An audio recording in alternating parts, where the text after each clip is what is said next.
You sit down to do the one thing that matters today. You know it matters. You even want it done. And then, somehow, you are cleaning your desk, checking your phone, reading one more article. Here is what almost nobody tells you about that moment. Procrastination is not a time management problem, and it is not laziness. It is something your mind is doing on purpose to protect you from a feeling.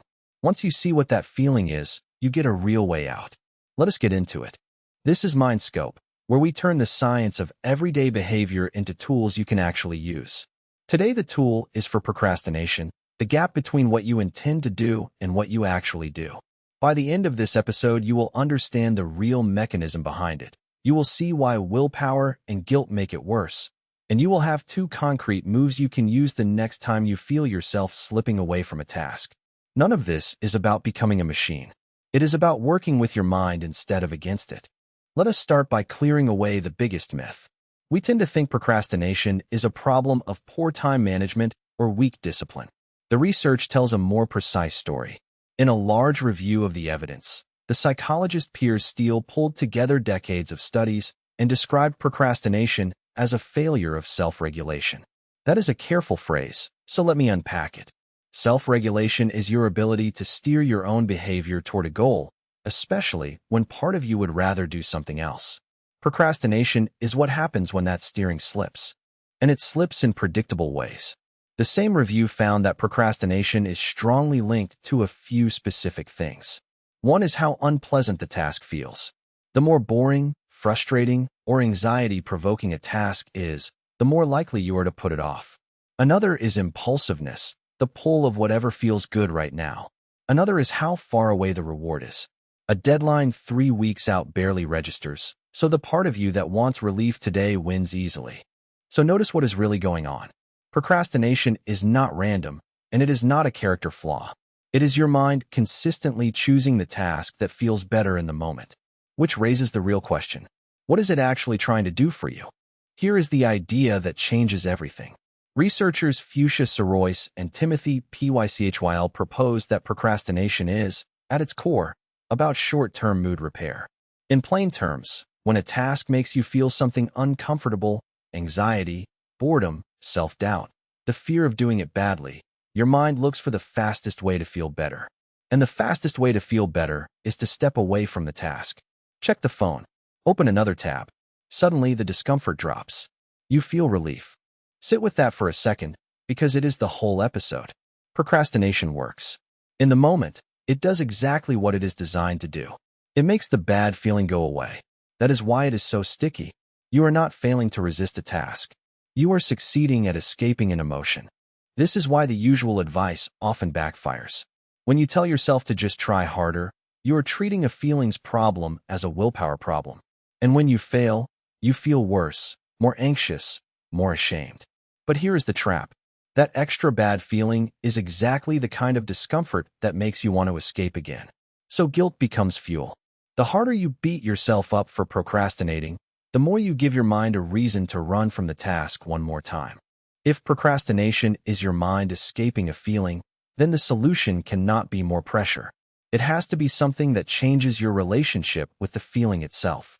Hold on to that, because it points straight at what actually helps. But first, let us be honest about the cost. It would be easy to say, fine, I feel better now, what is the harm? The harm is real, and it has been measured. In a longitudinal study by Diane Tice and Roy Baumeister, researchers followed students across a semester. Early on, the procrastinators actually looked good. They reported lower stress and fewer symptoms of illness than their peers. The escape was paying off in the short term. But the picture flipped. By the end of the term, the same procrastinators reported higher stress, more illness, and they earned lower grades on their work. Across the whole semester, they were sicker and they performed worse. So the pattern is clear. Procrastination buys you relief today and charges it to your future self with interest. The person who feels better right now is not the person who pays the bill. This is the quiet tragedy of it. Every time you procrastinate, you are being kind to your present self and a little bit cruel to your future self. And your future self is still you. So the goal is not to punish the present self into submission. The goal is to take care of the feeling now in a way that does not rob you later. Here is the first concrete tool, and it is one of the most reliable findings in this whole area. It is called an implementation intention, and the work of psychologist Peter Gallwitzer showed how powerful it can be. The idea is simple. Instead of setting a vague goal like, I will work on the report today, you write a specific if-then plan that links a moment to an action. If it is 9 in the morning and I have my coffee, then I open the document and write one paragraph. Why does something so small work so well? Because it takes the decision out of the heated moment. Normally, when the time comes, you have to fight an internal negotiation while the discomfort is screaming at you. The if-then plan settles that decision in advance, when you are calm. When the cue arrives, the action is already decided, so it can start almost automatically, before the urge to escape takes over. So make your plan tiny and specific. Name the cue, a time, a place, or right after something you already do. Then name the smallest first action. Not finish the report. Just open it and write one line. The trick is that starting is the hard part, because starting is the moment of maximum discomfort. Once you are moving, the feeling usually shrinks on its own. The second tool follows directly from the mechanism. If procrastination is your mind escaping a bad feeling, then the most useful thing you can do is lower the bad feeling at the source, instead of pretending it is not there. And the evidence on mood and procrastination points somewhere surprising. Being harsh with yourself keeps the cycle going. Being kind to yourself helps break it. So try this. The next time you notice yourself avoiding, pause and name what you actually feel. You might say, this task is making me anxious because I am afraid it will not be good enough. That one honest sentence does something important. It turns a vague cloud of dread into a specific, manageable feeling. Then talk to yourself the way you would talk to a friend in the same spot. Not, what is wrong with you? But, this is hard, and it is normal that it feels hard, and I can do one small piece of it. This is not about going soft. It is strategy. When the feeling drops even a little, the urge to escape drops with it. And then the if-then plan from before has room to work. The two tools fit together. Kindness lowers the discomfort, and the plan turns the calmer moment into a first action. So here is the whole framework in one breath. Procrastination is not laziness, and it is not a time problem. It is your mind repairing its mood by escaping a task that feels bad. Pressure and guilt make it worse, because they add more bad feeling to escape from. What actually works is two moves. First, name the feeling and meet it with a bit of kindness, so the discomfort drops. Second, set a tiny if-then plan that decides your first small action in advance, so starting does not depend on willpower in the hard moment.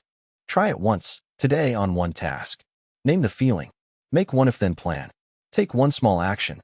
You are not trying to never procrastinate again. You are just teaching your mind that the task is survivable, one small start at a time.